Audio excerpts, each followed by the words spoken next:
నమస్తే welcome to ఫోర్సైట్స్ TV.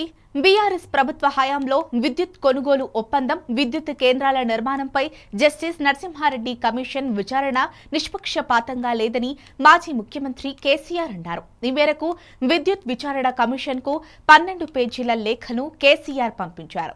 చట్టవిరుద్ధంగా విచారణ ప్రారంభించారంటూ నరసింహారెడ్డిపై లేఖలో మండిపడ్డారు.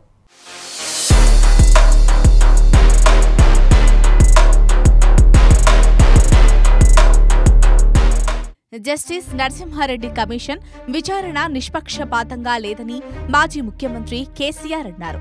కమిషన్ విచారణలో నిష్పాక్షికత కనిపించడం లేదు. మీ ముందు హాజరై ఏం చెప్పినా ప్రయోజనముండదని స్పష్టమవుతోంది. విచారణ కమిషన్ చైర్మన్ బాధ్యతల నుంచి మీరే స్వచ్ఛందంగా వైదొలగాల్సిందిగా విన్నవిస్తున్నారని జస్టిస్ ఎల్ నరసింహారెడ్డి కమిషన్కు మాజీ సీఎం కేసీఆర్ ఘాటుగా లేఖ రాశారు. కమిషన్ చైర్మన్ పదవి నుంచి జస్టిస్ నరసింహారెడ్డిని తప్పుకోవాలంటూ ఈ లేఖలో పలుమార్లు కేసీఆర్ విజ్ఞప్తి చేయడం గమనార్హం.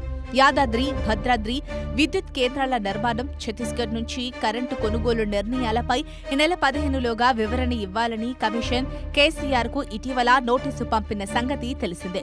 దీనికి సమాధానంగా ఆయన 12 పేజీల్లో ఘాటైన పదజాలంతో కమిషన్ ఏర్పాటును, చైర్మన్ వ్యాఖ్యలను తీవ్రంగా ప్రశ్నిస్తూ లేఖ రాశారు.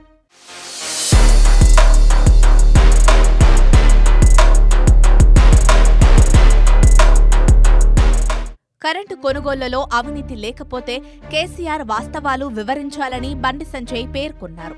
విద్యుత్ కొనుగోళ్లలో అక్రమాలపై విచారణ చేస్తున్న జస్టిస్ నరసింహారెడ్డిని అవమానించేలా రాతపూర్వకంగా కేసీఆర్ ఇచ్చిన వివరణ ఆయన అహంకారపూరిత వైఖరికి నిదర్శనమని కేంద్ర హోంశాఖ సహాయ మంత్రి బండి సంజయ్ అన్నారు.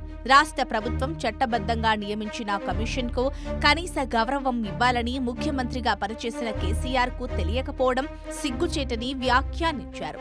విద్యుత్ కొనుగోళ్ల అక్రమాలపై విచారణ చేస్తున్న తరుణంలో నోటీసులు జారీ చేస్తే వాస్తవాలను ముందుంచాల్సిన కేసీఆర్ ఆ కమిషన్నే అవమానించేలా లేఖ రాయడం క్షమించరానిదని ఓ ప్రకటనలో పేర్కొన్నారు.